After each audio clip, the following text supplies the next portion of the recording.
Yes guys, welcome back to Rio Reacts. We're here, it's the next day after the news broke out. It broke out last night. Man United are going to be extending Erik ten Hag's contract to Man United. So the manager's staying, guys. There's been so much debate, there's been so much kind of conversation about will he stay, will he go?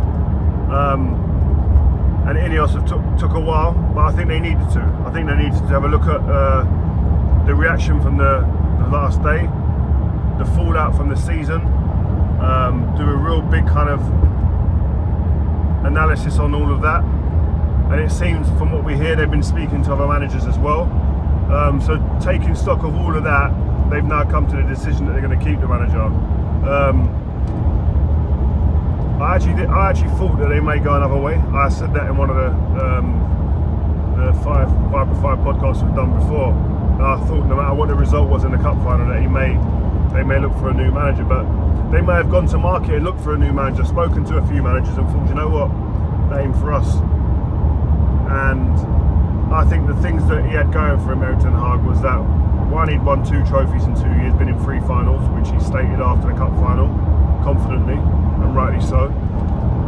And the amount of injuries, I think it was like something like 50-something injuries, I think it was. It was a mad amount, 45 separate cases of injuries during the course of last season, the most of any team in the league. So you add all those things up together, and I can understand exactly why the manager's staying. This is a huge summer, huge window.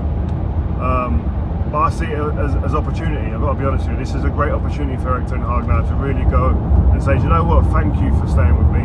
Because a lot of other owners would have panicked and just gone, do you know what?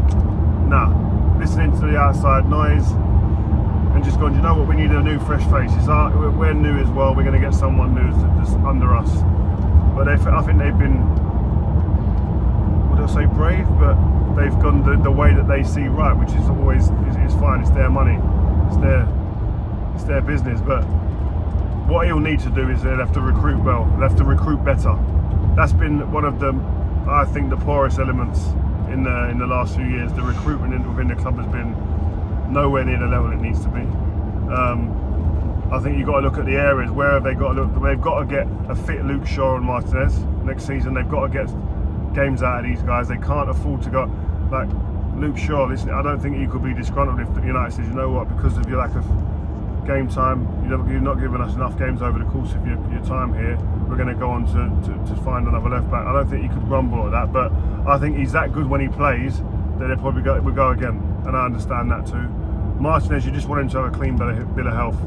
You saw in the cup final, Pep even said he was a difference maker, one of the best 5 centre backs in the game, he said, and that's from Pep Guardiola. So get them 2 fit. I think you need to buy another centre half.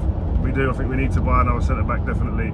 It's just, where do we go? Do we go for experience, or do we go for a young one?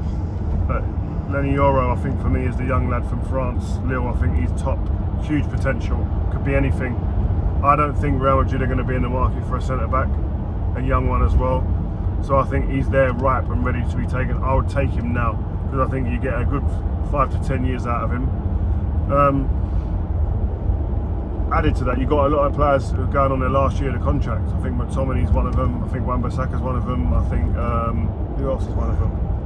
Maguire, Luke Shaw, Lindelof. I think there's a lot of players going into the last year. We've got to work out what we're doing. We're going to get rid of them and take the money we can get now, or you're going to let them all go for free. That's a big decision to be making as well on your outs. I think the emergence of Kobbie Mainoo has been beautiful. I think it's been typical of Man United, unearthing young talents coming from the academy, which is always great. But I think we still need bodies in there, a body at least. I think depends what happens with Casemiro. I would stick with Casemiro. 1, the experience. 1, because he knows how to win. He's been there, seen it, and done it.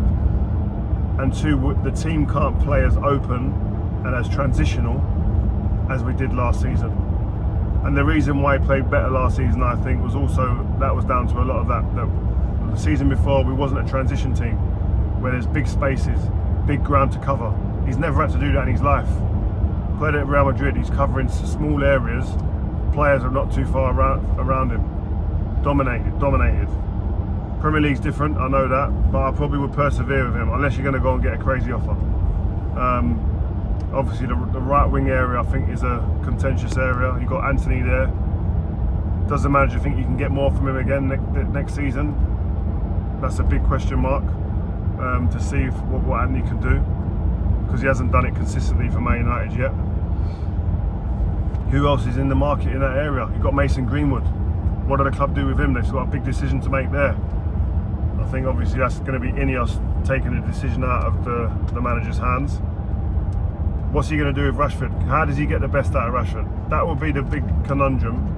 If I'm Ineos, I'm saying to the manager, that's one of your remits. You need to unlock this kid. We've seen it before. We've seen what he can do. We've seen him demolish the best of teams in the Premier League, in the Champions League, scored a ridiculous amount of goals before he signed his new deal. Is there a backstory we don't know about? Is there an injury? Is there something going on behind closed doors we haven't seen? Ineos and Erik ten Hag need to get to the bottom of that to unlock Marcus Rashford. Because last season, it wasn't the Marcus Rashford that I imagined that I would see after the season before that he had. I need to see a smiling, a happy, excitable, hungry Marcus Rashford on the pitch. That's what I want to see. And the manager plays a part in unlocking that. We had Jose Mourinho on here on one of the, if you're not watching it, if you go and watch it, brilliant interview. But we had him for the Champions League final as well for TNT, and he said about about Sancho, it's a duty of the manager to unlock these players and the football club, not only the player. And we've all got to play that. They've all got to play their roles in that. But it's got to start with Marcus. I think then we can hopefully he has a good summer, recharge his battery. The best thing that happened to Marcus for Man United's sake is he didn't go to the Euros. Time to rejuvenate, recharge, go again next year. And then do we buy a centre forward to go and help Rasmus Højlund? Do we go and get a bit of experience up there, or do we go and buy another young one? I'm not sure. I think more important, I think we find that back line needs sorting out and help, and find our best back. Who's the best back three or back four? Who is it? Needs to find that out. Need to work that out. Formulate that playing style. Would the playing style now come when everyone's back fit? Everyone's got a clean bill of health. And, as important, get another trophy. Because the way we finish the end of the season, I don't care what you say, we didn't play well for big parts of the season. We finish in a bad position in the league, low down in the league. But we get our hands on a trophy, man. It's a beautiful thing. There's a lot to be said for that. So hopefully that's built a bit of confidence in some of the players, especially the young ones. I want to get another season like we got from last season from Garnacho. Some great moments. Maybe up the consistency, even up the levels a little bit. But what we're getting out of him, he's been our main source of threat for goals and assists and chances being created alongside Bruno. Lock down Bruno to a new deal. You got to. He's the only man in a Man United shirt over the last 3 or 4 years who's produced any type of numbers on a consistent basis that you expected. So there you have it, guys. There's the news. The manager's staying. It's a huge summer ahead. Obviously the Euros as well, but from a Man United point of view, the recruitment, the ins and the outs in the transfer window is going to be huge. David Ornstein, one of the friends of the channel, always giving us that news nice and early. Great. He broke the story, and I'm sure he'll be here during the transfer window as well, helping us out and reflecting and reacting to a lot of the things. But before I go, by the way, are you happy? Give us a little shout in the comments, man. Turn your notifications on, subscribe and all that stuff. But I want to know in the comments, are you happy with Erik ten Hag staying? Or were you thinking, you know what, it's time to start a new chapter. Let's get a new manager in. But, I don't know, man. I just want to see improvement.